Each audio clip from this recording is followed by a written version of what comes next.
নবম ও দশম শ্রেণীর শিক্ষার্থীবৃন্দ, আমাদের সম্মানিত অভিভাবকবৃন্দ এবং আমাদের প্রিয় সহকর্মীবৃন্দ, আসসালামু আলাইকুম। আজকে তোমাদের সাথে আমার ক্লাস হচ্ছে ফিনান্স ও ব্যাংকিং। আমি মোহাম্মদ ইকবাল হোসেন, ব্যবসা শিক্ষা সহকারী শিক্ষক, দিবা শাখা। তোমরা এই ছবিগুলো দিকে লক্ষ্য করো। এখানে আমরা তিনটে ছবি দেখতে পাচ্ছি। প্রথমত এটা অনেকে চিনতে পারে, অনন্ত জলিল সাহেব। ওনার আরেকটা পরিচয় হচ্ছে উনি একজন গার্মেন্টস প্রতিষ্ঠান বা পোশাক কারখানার মালিক। এখানে আমরা পাশে আরেকটা ছবি দেখতে পাচ্ছি। এখানে অনেক মানুষ কাজ করছে। বিশেষ করে আমরা জানি যে আমাদের গার্মেন্টস প্রতিষ্ঠানে 80%-এর বেশি মহিলা কাজ করে। এখানে জনাব অনন্ত জলিলের ভূমিকা হচ্ছে উনি একজন শিল্প উদ্যোক্তা, অর্থাৎ ওনাকে উদ্যোগ নিয়ে শিল্প প্রতিষ্ঠান স্থাপন করতে হয়, ব্যবসায় মূলধন বিনিয়োগ করতে হয় এবং উনি অবশ্যই চান উদ্যোক্তা হিসাবে সেই যে মূলধন উনি বিনিয়োগ করছেন সেই মূলধনটা ফেরত আসবে। 3 নম্বর ছবির দিকে তাকাও। এই ছবিতে দেখা যাচ্ছে একজন লোক, উনি গভীরভাবে কোনো কিছু চিন্তা করছেন, ভাবছেন। এখানে আমরা বলতে পারি যে এক উদ্যোক্তা উনি চিন্তা করেন যে উনি যেই টাকা বিনিয়োগ করেছেন সেই বিনিয়োগকৃত টাকা কত সময়ের মধ্যে বা কত দিনের মধ্যে ফেরত আসবে। তাহলে আমাদের আজকের পাঠ পেব্যাক সময়, অর্থাৎ ব্যবসায় বিনিয়োগকৃত টাকা যে সময়ের মধ্যে ফেরত আসবে তাকে বলা হয় পেব্যাক সময়। এটা আমাদের 5ম অধ্যায়, অর্থাৎ মূলধনী আয় ব্যয় প্রাক্কলন, এই অধ্যায়ের একটি অংশ। এটাকে ইংলিশ নাম হচ্ছে ক্যাপিটাল বাজেটিং, আর বাংলা এটা সংক্ষেপে বলা হয় মূলধন বাজেটিং। আমাদের সাথে কে কে যুক্ত আছো? তোমরা তোমাদের পরিচয় দাও, কোন ক্লাস, শ্রেণী এবং শব্দ শোনা যাচ্ছে কিনা, স্পষ্ট কিনা তোমরা মন্তব্য করো।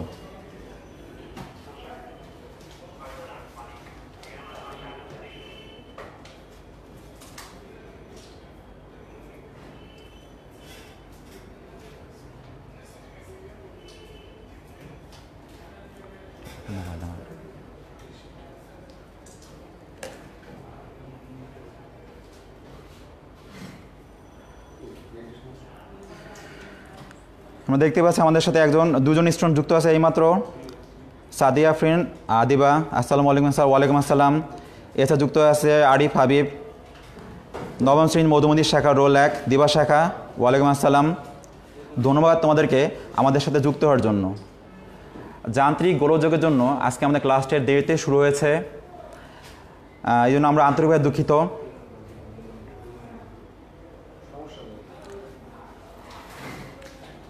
যারা অনলাইনে আছো তারা তোমাদের বন্ধুবান্ধব জানিয়ে দাও, শেয়ার করে দাও ক্লাসটা, যেন সবাই ক্লাসটা দেখতে পারে। প্রিয় শিক্ষার্থীরা, এই পাঠে আমরা যা যা শিখবো সবাই একটু খেয়াল করো। আমরা পেব্যাক সময় কি তা বলতে পারবো,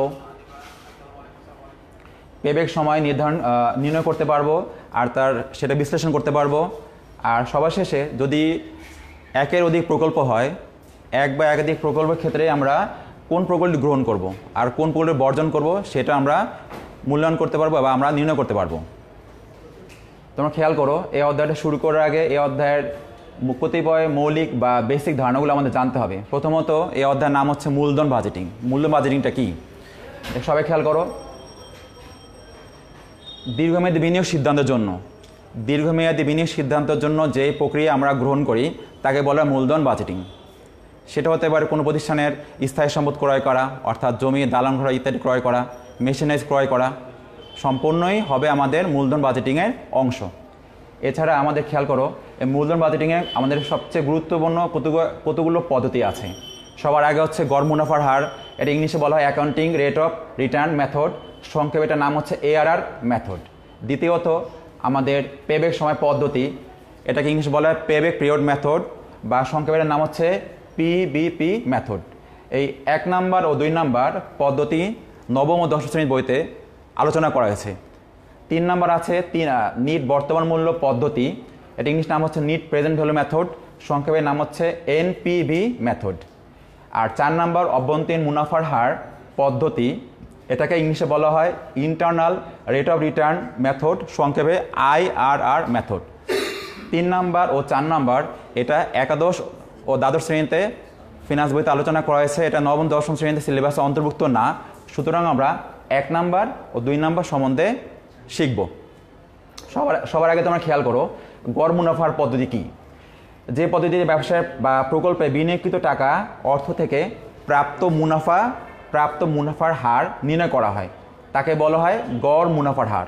আবার বলছি, যে পদ্ধতিতে ব্যবসায়ের বা কোনো প্রকল্পে বিনিয়োগকৃত অর্থের থেকে প্রাপ্ত মুনাফার হার নির্ণয় করা হয় সে পদ্ধতি বলা হয় গড় মুনাফার হার, অথবা ইংলিশের নাম হচ্ছে ARR method, accounting rate of return method. দ্বিতীয়ত খেয়াল করো পেব্যাক সময় পদ্ধতি, সবচেয়ে গুরুত্বপূর্ণ এবং এই অধ্যায়ের খুব সহজ সরল একটি পদ্ধতি। এটা খুব সহজে মনে রাখতে পারবে। বিনিয়োগিত টাকা, ব্যবসায় বা প্রকল্পে বিনিয়োগিত টাকা কত সময়ের মধ্যে ফেরত আসবে বা কতদিন ফেরত আসবে, এইটা যে পদ্ধতির মাধ্যমে নির্ণয় করা হয় সেই পদ্ধতির নাম হচ্ছে পেব্যাক সময় পদ্ধতি। অর্থাৎ আমরা ব্যবসায় টাকা বিনিয়োগ করব এবং সেই টাকা কত সময় ফেরত আসবে, সেটা হচ্ছে আমাদের পেব্যাক সময় পদ্ধতির মূল বিষয়। আর এই অধ্যায়ের মধ্যে আর দুটা বিষয় আছে, সেটা হচ্ছে নগদ প্রবাহ আমরা দুটো অংশে ভাগ করি। একটা হচ্ছে নগদ আন্তঃপ্রবাহ আর একটা হচ্ছে নগদ বহিঃপ্রবাহ। নগদ আন্তঃপ্রবাহটা কি সবাই খেয়াল করো। প্রতিষ্ঠানে নগদ অর্থের আগমন, প্রতিষ্ঠানে যদি নগদ কোনো অর্থের আগমন ঘটে তা হচ্ছে নগদ আন্তঃপ্রবাহ। যেরকম আমরা উদাহরণ দিতে পারি বিক্রয় থেকে ব্যবসায়ের নগদ অর্থের আগমন ঘটে, তাহলে সেই বিক্রয়কে আমরা নগদ আন্তঃপ্রবাহ বলতে পারবো। দ্বিতীয়ত নগদ বহিঃপ্রবাহ, আমরা দৈনন্দিন বা নিয়মিত ব্যবসা অনেকগুলো খরচ করে থাকি, অর্থাৎ ব্যবসাতে টাকাগুলো চলে যায় বা কমে যায়, সেটা হচ্ছে নগদ বহিঃপ্রবাহ। আমরা পেব্যাক সময় পদ্ধতির সংজ্ঞাটা আমরা শিখলাম বা জানলাম, এবং এই পেব্যাক সময় পদ্ধতিগুলোর সিদ্ধান্ত আছে একটি প্রকল্পের ক্ষেত্রে এবং একাধিক প্রকল্পের ক্ষেত্রে। সবাই খেয়াল করো, যদি একটি প্রকল্পের ক্ষেত্রে সেই ক্ষেত্রে কী হবে, একটি প্রকল্পের ক্ষেত্রে মোট আয়ুষ্কাল থেকে পেব্যাক সময় হবে মোট আয়ুষ্কাল থেকে কম হলে প্রকল্পটি গ্রহণযোগ্য বলে বিবেচিত হবে। আবার বলি, একটি প্রকল্পের ক্ষেত্রে পেব্যাক সময় যদি মোট আয়ুষ্কাল থেকে কম হয় তাহলে সেই প্রকল্পটি আমরা গ্রহণ করব। উদাহরণ দিতে পারি, মনে করো আমাদের প্রতিষ্ঠানের একটা প্রকল্পের আয়ুষ্কাল হচ্ছে 5 বছর আর আমরা পেব্যাক সময় নির্ণয় করলাম 3 বছর, অর্থাৎ আয়ুষ্কাল দেওয়া আছে 5 বছর আর আমাদের পেব্যাক সময় হয়েছে 3 বছর, তাহলে পেব্যাক সময় আয়ুষ্কালের থেকে কম, সুতরাং আমরা সেই প্রকল্পটা আমরা গ্রহণ করব। তারপর দেখো, যদি একাধিক প্রকল্প হয় সেক্ষেত্রে কী হবে, একাধিক প্রকল্পের ক্ষেত্রে যেই প্রকল্পে পেব্যাক সময় কম হবে সেই প্রকল্পটা গ্রহণ করা হবে। মনে করো এক্স একটি প্রকল্প, ওয়াই একটি প্রকল্প, এক্স এর পেব্যাক সময় 5 বছর আর ওয়াই এর পেব্যাক সময় মনে করো 3 বছর, তাহলে আমরা কী করব, কোন প্রকল্প গ্রহণ করব, আমরা ওয়াই এর পেব্যাক সময়টা আমরা গ্রহণ করব। কারণ হচ্ছে তুলনামূলক এক্সের 5 বছর, ওয়াইয়ের 3 বছর, আর আমাদের সিদ্ধান্ত হচ্ছে যে একাধিক 2টি বা 3টে প্রকল্পের মধ্যে যার পেব্যাক সময় কম সেটা আমরা গ্রহণ করব।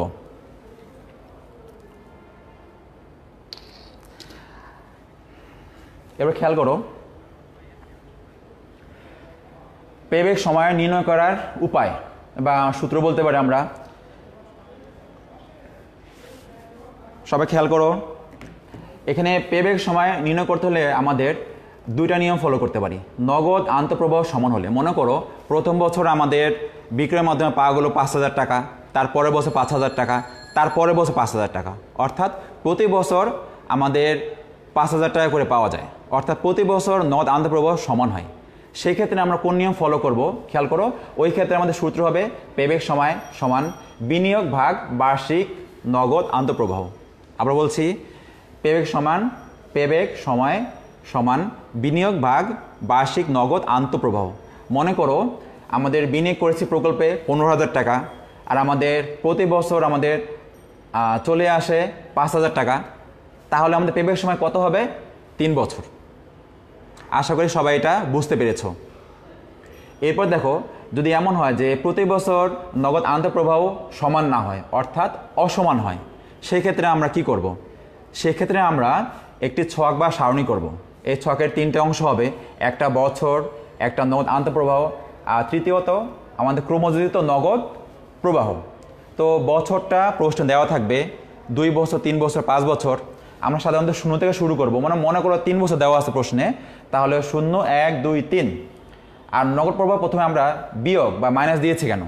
নগদ প্রবাহ আমাদের প্রথম যে টাকাটা হবে সেটা হবে নগদ বই প্রবাহ, অর্থাৎ বিনিয়োগের টাকাটা, যে টাকা আমরা খরচ করে ফেলেছি। এরপর দেখো বাকিগুলো প্রথম বছর, দ্বিতীয় বছর, তৃতীয় বছর হবে আমাদের নগদ আন্তঃপ্রবাহগুলো। আর ক্রমযোজিত নগদ প্রবাহ মানে কি? ক্রম মানে হচ্ছে ধীরে ধীরে, অর্থাৎ আস্তে আস্তে সামনে বাড়বে। আর যোজিত মানে হচ্ছে যোগ করা, অর্থাৎ ক্রমযোজিত মানে হচ্ছে যে একটার সাথে আরেকটা যোগ করে যেটা হবে। প্রথমটার সাথে প্রথম ঘরে, প্রথম ও দ্বিতীয়টা যোগফল দ্বিতীয় ঘরে, প্রথম দ্বিতীয় তৃতীয়টা যোগফল তৃতীয় ঘরে, এরকম করে আস্তে আস্তে যোগ করতে করতে আমরা নিচের দিকে নামবো। এরপর খেয়াল করো, তাহলে এই নিয়মে আমাদের পেব্যাক সময় নির্ণয় করার উপায়টা কীরকম? প্রথমত আমরা একটা ছক বা সারণী করব, দ্বিতীয়ত আমরা এটা সূত্রের মতো করে এটা একটা কাজ করব। আর সেক্ষেত্রে আমার সূত্র হতে পারে পেব্যাক সময় সমান সম্ভাব্য পেব্যাক সময় প্লাস বা যোগ লম্বা একটা দাগ দিয়ে উপর হবে সম্ভাব্য পেব্যাক সময়ের ক্রমযোজিত নগদ প্রবাহ, আর নিচে হবে সম্ভাব্য পেব্যাক সময়ের পরবর্তী বছরের নগদ প্রবাহ। তোমাদের এটা অনেক কঠিন লাগতে পারে, যখন আমরা অঙ্কে যাব তখন এটা বিষয়টা অনেক সহজে আমরা আলোচনা করতে পারবো আর দেখাতে পারবো। এখন এই অধ্যায়ে আর কিছু সূত্র আছে, তোমরা সূত্রগুলো দেখতে পারো বা ফলো করতে পারো। গড় মুনাফার হার, তোমরা কীভাবে নির্ণয় করবে? যদি এটা গড় মুনাফার সূত্রের মধ্যে পড়েছে, উপরে গড় নিট মুনাফা, নিচে গড় বিনিয়োগ গুণ 100। আর এই গড় নিট মুনাফা কীভাবে আমরা পাবো? উপরে মোট নিট মুনাফা, নিচে হবে মেয়াদ বা সময়। এরপরে গড় বিনিয়োগ কীভাবে পাবো আমরা? এ দেখো গড় বিনিয়োগ আমরা পাবো প্রাথমিক বিনিয়োগের সাথে আমরা ভগ্নাংশের মূল্য যোগ করব, যদি প্রশ্নে ভগ্নাংশের মূল্য থাকে। এরপরে এই যোগফলকে 2 দিয়ে ভাগ দিব, সেটা হবে আমাদের গড় বিনিয়োগ। এছাড়া বার্ষিক অবচয় আমরা নির্ণয় করব। অবচয় কাকে বলে এটা তোমাদের জানতে হবে বা আমাদের জানা থাকা উচিত। স্থায়ী সম্পদের মূল্য কমে গেলে বা হ্রাস পেলে তাকে অবচয় বলে। তো এই অবচয়টা আমরা এই নিয়মে করতে পারি। প্রাথমিক বিনিয়োগ, যে টাকা বিনিয়োগ দেওয়া থাকবে, এখান থেকে আমরা ভগ্নাংশ মূল্য বিয়োগ করব, আর এখান থেকে মেয়াদ বা সময় দিয়ে ভাগ করব। অর্থাৎ বইতে দেওয়া আছে ম্যাক্সিমাম ক্ষেত্রে বিনিয়োগ ভাগ মেয়াদ।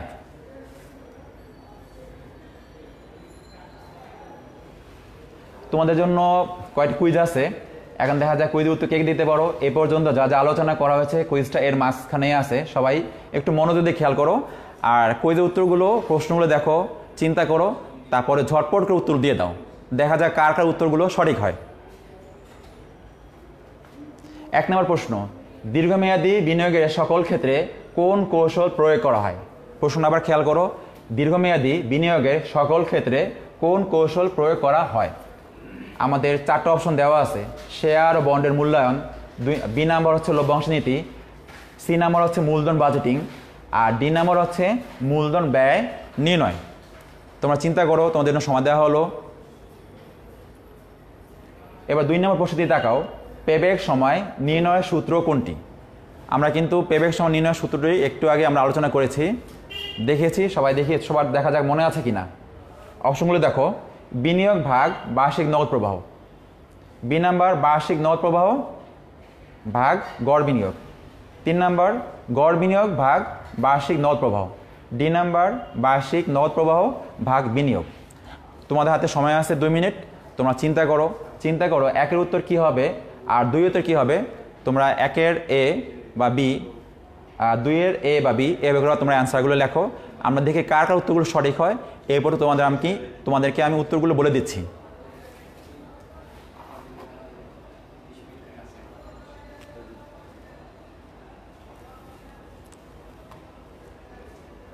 উপরেরটা বেশি আর নিচেটা আসেনি। ডি বি, এখানে তো ইয়া পর্যন্ত দেখা যাচ্ছে, ডি পর্যন্ত দেখা যায়, এটা বর্ডার। ও এটা আমার এটার মধ্যে অটো জুম হয়।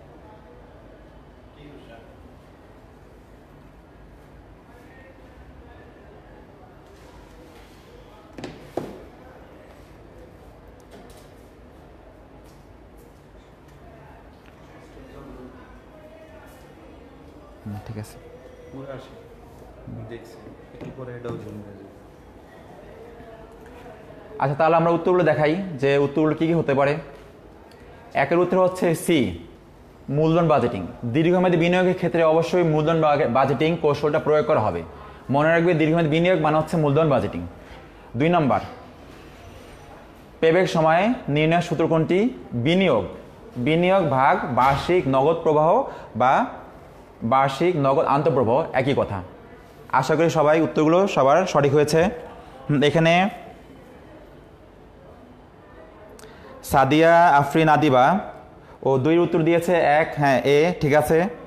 আরিফ হাবিব 1-এর উত্তর দিয়েছে সি, হ্যাঁ তোমার উত্তর ঠিক আছে। ধন্যবাদ তোমাদেরকে সঠিক উত্তর দেওয়ার জন্য। এবার আমরা 3 নম্বর কুইজের দিকে তাকাই।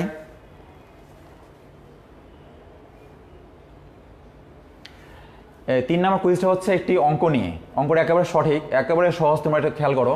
একটি মেশিন কিনতে 21,000 টাকা প্রয়োজন।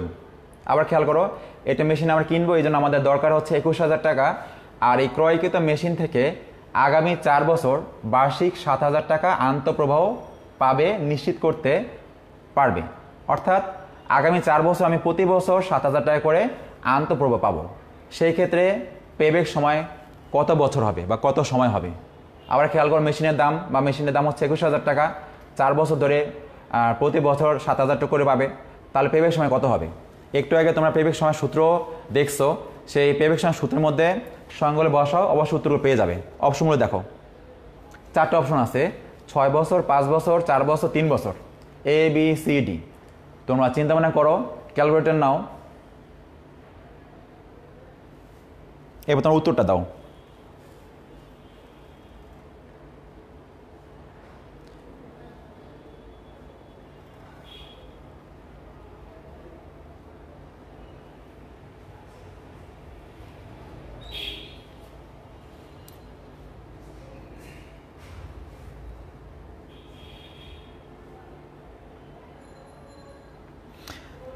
এখানে আরিফ হাবিব উত্তর দিয়েছে 3 বছর।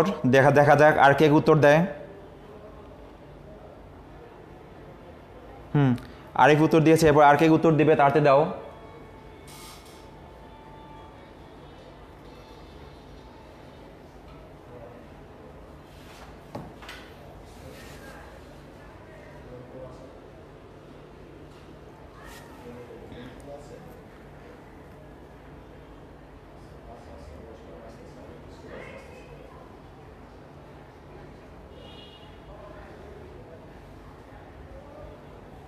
আচ্ছা, আমরা উত্তর দিকে তাকাই। হ্যাঁ, অপশনগুলো, অপশন ডি উত্তর হবে 3 বছর। কীভাবে বের করবে সবাই খেয়াল করো। আমাদের বিনিয়োগ হচ্ছে 21,000 টাকা আর বার্ষিক নগদ আন্তঃপ্রবাহ 7,000 টাকা। 21,000কে 7,000 দিয়ে ভাগ দাও, তাহলে উত্তর হবে আমাদের 3 বছর। আশা করি তোমরা 3টা কুইজ বুঝতে পেরেছো। এরপর খেয়াল করে আমাদের একটি সৃজনশীল প্রশ্ন দেওয়া আছে। সবাই একটু প্রশ্নটা মনে দিয়ে দেখো। এই অঙ্কটা তোমরা মন দিয়ে বুঝতে পারলে বা করতে পারলে পরবর্তী অধ্যায়ের যে কোনো পেব্যাক সময় অঙ্কগুলো করতে পারবে। আমিন ট্রেডার্স 4 লাখ টাকা দীর্ঘমেয়াদী প্রকল্পে বিনিয়োগ করার কথা ভাবছেন।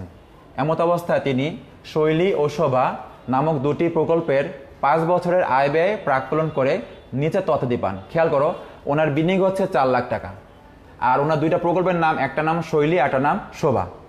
আর এটা প্রকল্পের সময় হচ্ছে 5 বছর। দেখো প্রকল্পের নাম, বছর 1, 2, 3, 4, 5। শৈলীর জন্য দেখো 1,55,000, দ্বিতীয় বছর 1,70,000 টাকা, তৃতীয় বছর 1 লাখ টাকা, চতুর্থ বছর 1,50,000, পঞ্চম বছর 1,65,000।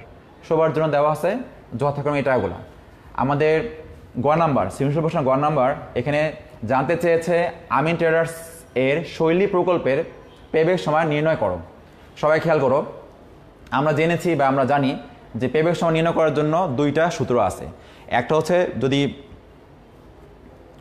যদি আমাদের আন্তঃপ্রবাহগুলো সমান হয়, ওই ক্ষেত্রে আমাদের একটা সহজ সূত্র। আর যদি আন্তঃপ্রবাহগুলো সমান না হয়, অর্থাৎ অসমান হয়, সেই ক্ষেত্রে আমরা বছর নগদ প্রবাহ, ক্রমশ নগদ প্রবাহ অর্থাৎ ছক বা সারণ দিয়ে করবো। এখানে দেখো একটার সাথে একটা মিল নেই, অর্থাৎ প্রত্যেকটা হচ্ছে অসমান।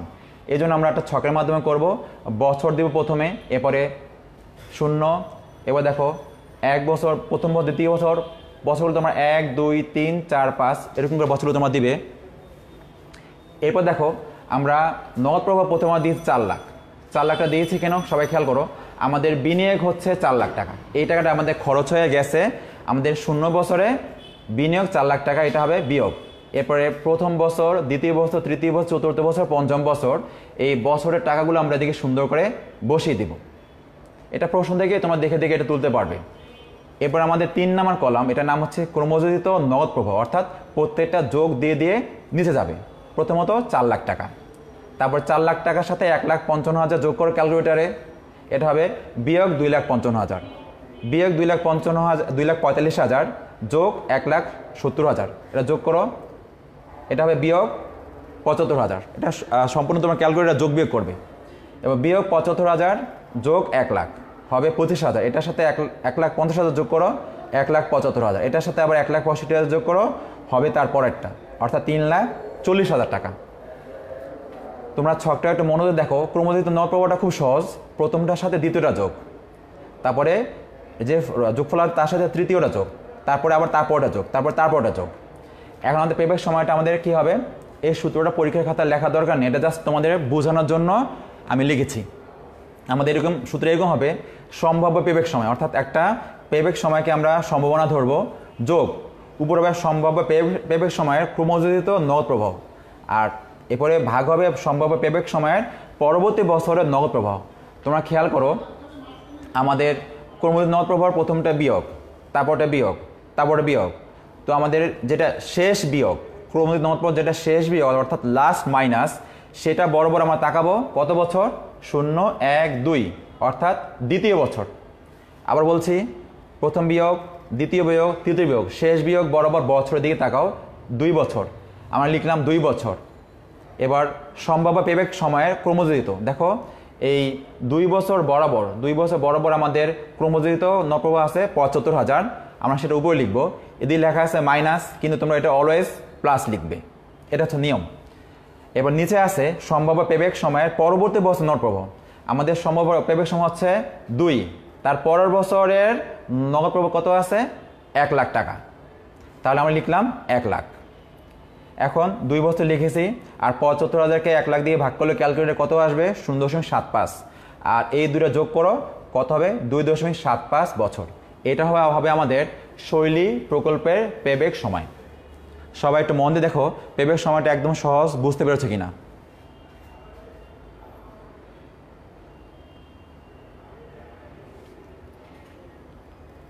এরপরে একই উদ্দীপক, সবাই খেয়াল করো, একই উদ্দীপক আমাদের শেষের অংশটা, ঘোড়ার গ, দীর্ঘমেয়াদী বিনিয়োগের জন্য আমিন ট্রেডার্স এর কোন প্রকল্পটি গ্রহণ করা উচিত বলে তুমি মনে করো। আমাদের এদিকে 2টা প্রকল্প আছে, একটা হচ্ছে শৈলী প্রকল্প আর আরেকটা হচ্ছে শোভা প্রকল্প।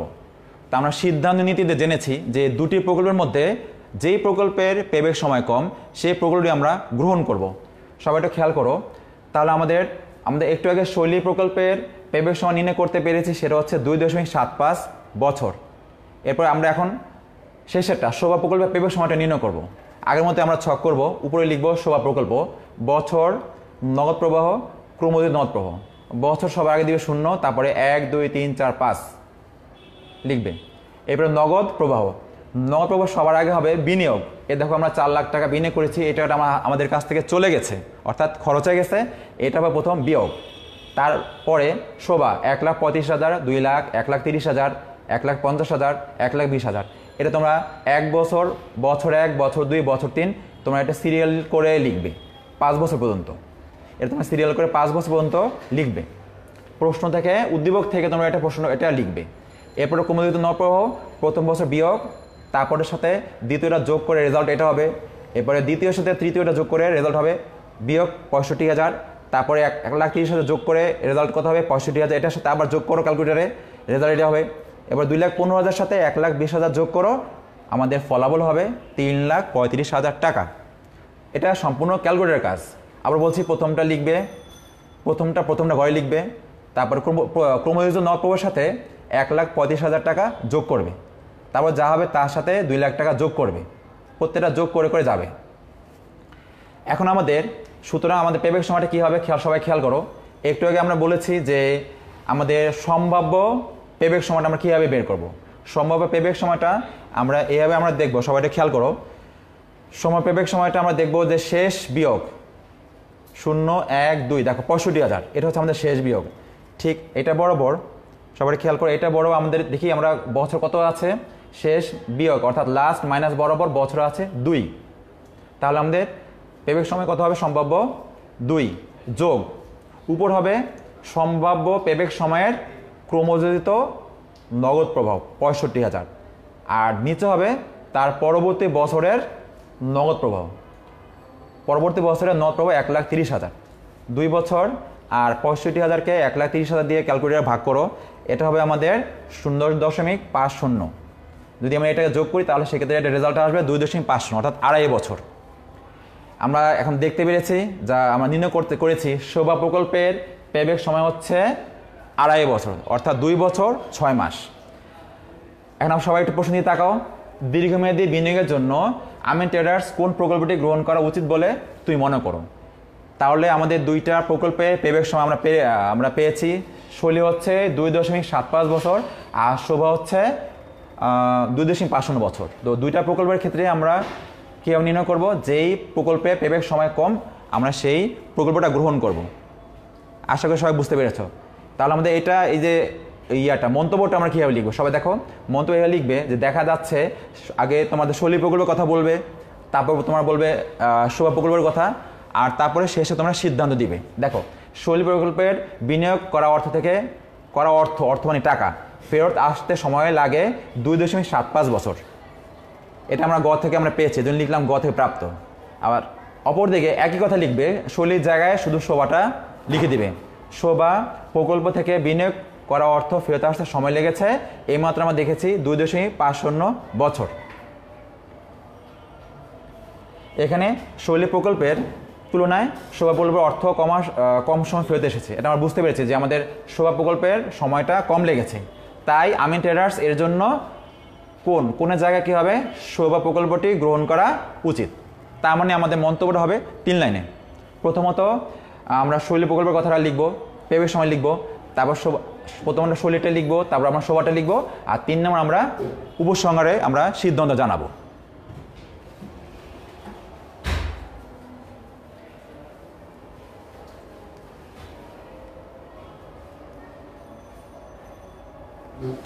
এখানে তোমাদের এই অধ্যায় শেষে কয়েকটি এমসিকিউ আছে, দেখো তোমরা এটা একদম তোমরা খুব সহজে পারবে।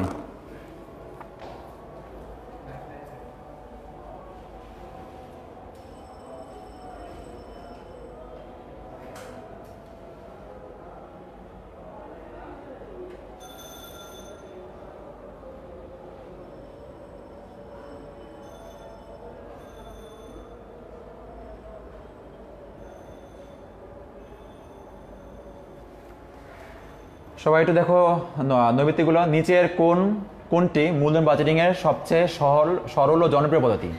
অপশনগুলো দেখো, 4টা অপশন আছে, গড় মুনাফার হার, নিট বর্তমান মূল্য, পেবেক সময়, অভ্যন্তরীণ মুনাফার হার।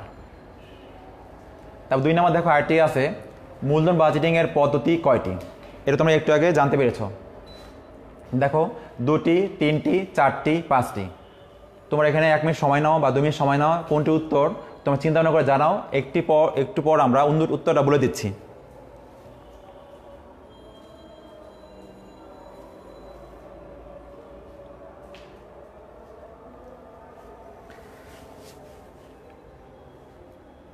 আমাদের সাথে কে কে যুক্ত আছো তোমরা এখানে, আমাদের অপশনটা 1 নাম্বার আর 2 নাম্বার, দুইটার মধ্যে তোমাদের উত্তর কোনগুলো হবে উত্তরটা তোমরা জানিয়ে দাও।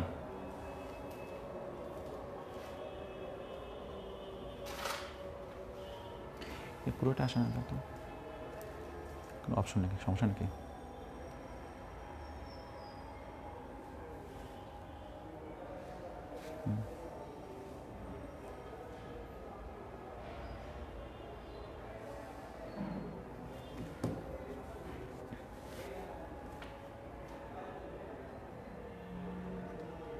প্রিয় শিক্ষার্থীরা, তোমার উত্তরগুলো আশা করি অনেকেই দিতে পেরেছ।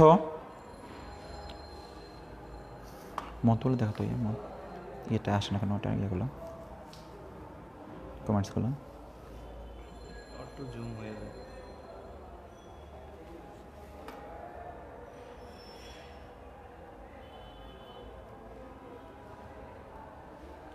কমেন্টসগুলো দিকে নিচে।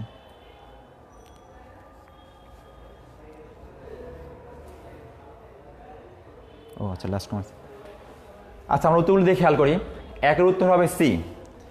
একের উত্তর হবে সি। দেখো, নিচের কোনটি মূলধন বাজেটিং এর সবচেয়ে সরল ও জনপ্রিয় পদ্ধতি? এটা হবে পেবেক সময়। পেবেক সময়টা একেবারে সহজ। আমাদের 4টা পদ্ধতি আছে, তার মধ্যে পেবেক সময় দেখো বড় করে এসেছে, পেবেক সময় উত্তর। 2 নম্বর দিকে তাকাও, মূলধন বাজেটিং এর পদ্ধতি কয়টি? এর উত্তর হবে 4টি। এটা আমরা প্রথমে আলোচনা করেছি। তারপর খেয়াল করো, আরেকটা অবজেক্টিভ আছে তোমাদের জন্য। 3 নাম্বার, গড় মুনাফার হার নির্ণয় সূত্র কোনটি? অপশনগুলো দেখো। এ নাম্বার, গড় মোট মুনাফা ভাগ গড় বিনিয়োগ। বি নাম্বার, গড় নেট মুনাফা ভাগ গড় বিনিয়োগ। 3 নাম্বার, গড় মোট মুনাফা ভাগ মোট বিনিয়োগ।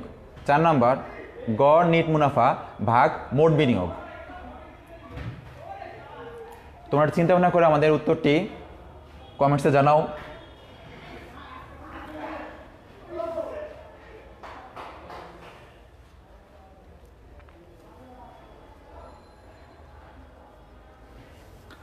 আমাদের সাথে অনেকে যুক্ত আছে, হাবিব, এমডি আরিফ হাবিব, সাদি আফরিন আদিবা, ম্যাক্স তায়ান, যে আমাদের ক্লাস 10 স্টুডেন্ট তায়ান। তোমরা 1 নম্বর উত্তর অনেকের হয়েছে, তোমরা 1 ও 2 করেছো। এবার তোমরা 3 নম্বরটা খেয়াল করো।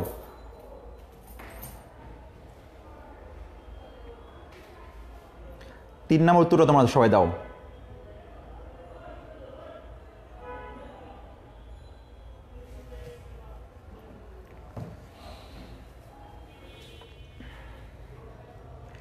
আমাদের 3 নম্বর উত্তরটা হবে গড় নিট মুনাফা ভাগ গড় বিনিয়োগ। সবাইটা দেখা যায় কালারটা চেঞ্জ হয়ে গেছে। 3 নম্বর উত্তরটা হবে আমাদের গড় নিট মুনাফা ভাগ গড় বিনিয়োগ। হ্যাঁ, এই অধ্যায় শেষে তোমাদের ছোট একটি বাড়ি কাজ আছে। এটা তোমাদের মূল বই বা পাঠ্য বইয়ের পৃষ্ঠা 59 এটা আছে। একদম সহজ অঙ্ক, করতে সময় হয়তো 2 মিনিট সময় লাগবে। প্রশ্ন সবাই খেয়াল করো।